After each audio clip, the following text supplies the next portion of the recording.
Assalamualaikum warahmatullahi wabarakatuh. Jumpa lagi sahabat Hermina di Hermina Podcast. Perkenalkan, nama saya Dr. Tata Dimas. Di sini kita akan membahas penyakit mengenai saraf. Dan tentunya kali ini saya ditemani dengan narasumber yang sudah ahli pada bidangnya, yaitu Dr. Cinta Wulansari, spesialis neurologi. Hai. Terima kasih dokter atas waktunya. Sama-sama Dokter Tata. Dokter Cinta, apa sih yang dimaksud dengan stroke itu? Ya, stroke itu adalah kumpulan gejala akibat gangguan fungsi otak yang bersifat akut atau mendadak, yang disebabkan akibat gangguan pembuluh darah di otak dan parenkim otak, baik akut, vokal maupun global. Oke. Kemudian di stroke itu terdapat stroke iskemik dan stroke hemoragik. Apa itu perbedaannya ya, Dok? Stroke infark atau stroke akibat gangguan pembuluh darah yang bersifat sumbatan otak, dan stroke hemoragik akibat pecahnya pembuluh darah di otak. Oke. Apa saja sih gejala umum dari seseorang yang terkena stroke, Dok? Oke, Dokter Tata.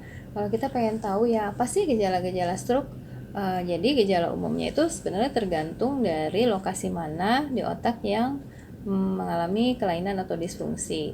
Jadi ada yang disfungsinya kelainannya kelumpuhan. Jadi bisa aja yang lumpuh nggak harus seluruh badan, misalnya tangannya aja lumpuh, kakinya aja yang mulai lumpuh, atau kelumpuhan dari nervus cranialis atau wajah. Bisa mulutnya aja yang mencong, bisa tiba-tiba bicaranya pelo, cadel. Nah, itu semua adalah gejala-gejala motorik atau kelumpuhan ya. Kedua, bisa gangguan dari fungsi-fungsi penglihatan. Tiba-tiba dia nggak bisa ngelihat, atau tiba-tiba dia buta atau nggak bisa ngelihat dengan jelas, tiba-tiba hitam gitu penglihatannya. Itu juga termasuk gangguan dari fungsi penglihatan atau fungsi pendengaran, fungsi kognitif atau daya ingat. Tiba-tiba lupa, jadinya jalan pulang ke kiri terus dia nggak ingat lagi. Nah, itu termasuk juga gejala stroke. Keseimbangan, yang tadinya dia jalannya baik tiba-tiba dia merasa pusing atau tidak seimbang. Nah, itu juga termasuk gangguan stroke. Kesemutan sensorik ya, kelainan sensorik, kesemutan separuh badan, itu termasuk salah satu gejala stroke. Banyak orang yang menganggap bahwa tadinya dia pikir ini bukan gejala stroke, kesemutan cuma di tangan kiri, kaki kiri, dia masih melakukan aktivitas biasa, terus akan mulai keluar kelumpuhan yang lain ya dari gejala itu, jadinya akan makin memberat defisitnya.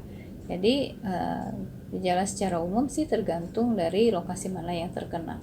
Artinya kalau yang tadinya belum ada terus tiba-tiba ada secara mendadak, akut, terus ada faktor resiko, sebaiknya segera dibawa ke rumah sakit. Jangan dibiarkan berlarut-larut dengan lama, jadi menyebabkan kelumpuhan atau defisit yang lebih berat. Jadi akan lebih sulit untuk menolongnya. Demikian, Dok.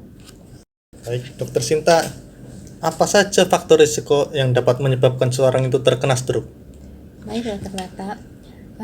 Yang dapat menyebabkan stroke itu adalah penyakit-penyakit dengan faktor risiko seperti hipertensi. Nah, faktor hipertensi ini adalah faktor risiko yang paling tersering seseorang bisa terkena stroke.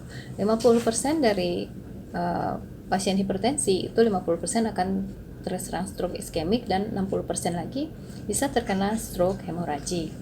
Kedua adalah diabetes atau kencing manis. Nah, 10-30% pasien dengan diabetes ini bisa terkena serangan stroke. Ketiga, faktor risikonya adalah merokok. Merokok ini dikatakan dapat meningkatkan risiko terkena stroke. Jadi bagi yang masih merokok diharapkan segera berhenti merokok. Keempat adalah asam urat. Nah, ini yang sering dikeluhkan pasien juga ya. Asam urat tinggi atau hiperurisemi ini ternyata ada penelitian yang memperlihatkan adanya hubungan bermakna antara hiperurisemi atau asam urat yang tinggi dengan terjadinya stroke. Kelima, yang umum juga nih yang dikeluhkan orang pasien-pasien adalah dislipidemi atau kolesterol yang tinggi ya. Dislipidemi itu kadar kolesterol di mana tinggi. Diharapkan HDL kan harusnya tinggi ya, tapi kadar HDL yang rendah itu bisa menyebabkan resiko stroke, dan kadar LDL yang tinggi juga bisa menyebabkan stroke. Keenam, faktor risiko yang menyebabkan stroke yang nggak bisa dimodifikasi yaitu usia, jenis kelamin, dan ras. Usia, tentu kita sama-sama paham bahwa makin tua seseorang, risiko untuk terkena stroke-nya makin tinggi. Jadi tanpa ada penyakit apapun, kalau dia makin tua, ya mungkin saja bisa terjadi stroke ya. Dan faktor risiko untuk jenis kelamin, laki-laki ternyata memiliki resiko yang lebih tinggi dari perempuan, yaitu sebesar 2,5 kali lipat daripada perempuan untuk resiko terkena stroke. Jadi menurut Tata jangan khawatir, banyak kesempatannya lebih tinggi untuk bisa terkena stroke pada laki-laki ya. Dan ras, untuk Afrika Amerika dia biasanya lebih tinggi resiko terkena stroke. Demikian Dokter Tata. Kira-kira apa yang bisa saya cegah kalau gitu dokter dari faktor-faktor yang dimodifikasi tadi? Nah, yang bisa dicegah itu tentu saja kita, kalau ada faktor resikonya ada ya, kita kontrol faktor resiko. Tentu saja tensi tidak boleh naik turun. Faktor resiko kencing manis juga harus dipantau gulanya, dan faktor resiko sakit jantung juga harus minum obat rutin ya. Dan satu lagi harus mengatur pola makan yang baik ya. Pola makan harus seimbang, dan berhenti merokok. Bagi mereka yang punya faktor resiko terus masih merokok, itu harus diharapkan harus berhenti merokok, dan membatasi alkohol kalau mereka mengkonsumsi alkohol. Juga yang paling penting ada aktivitas fisik. Harus melakukan aktivitas fisik setiap hari minimal 15-30 menit. Baik itu berjalan cepat atau jalan berlari atau berenang. Harus melakukan aktivitas fisik setiap hari. Demikian dok. Oke dokter. Kemudian misal seseorang tuh dicurigai terkena stroke, lalu langkah pertama apa yang harus kita lakukan dokter? Harus segera ke rumah sakit. Jadi ada istilah yang sekarang lagi tren, itu FAST ya. Jadi kalau ada gangguan dari mulai mulut mencong, itu harus segera ke rumah sakit.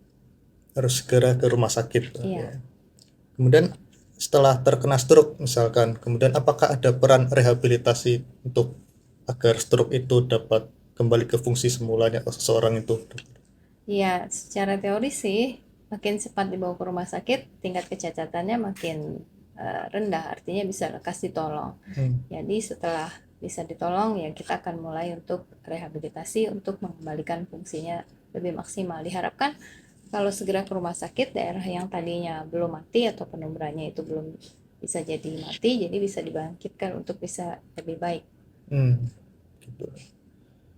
Kemudian untuk apakah ada tes atau pemeriksaan khusus yang tentunya dapat kita periksa agar seseorang itu untuk mendeteksi risiko terkena stroke atau tidak?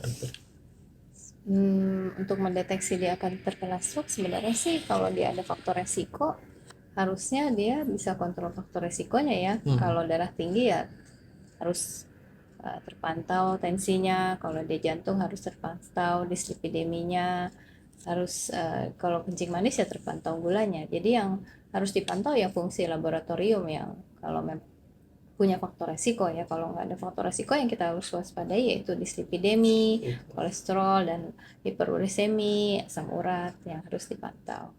Demikian dok. Oke dokter. Baik, terima kasih dokter Sinta atas ilmu dan waktu yang sudah diberikannya. Demikian sahabat Hermina, podcast Hermina pada kali ini. Terima kasih atas perhatiannya, semoga ilmunya dapat bermanfaat dan semoga sahabat Hermina sehat selalu. Demikian, terima kasih. Dadah.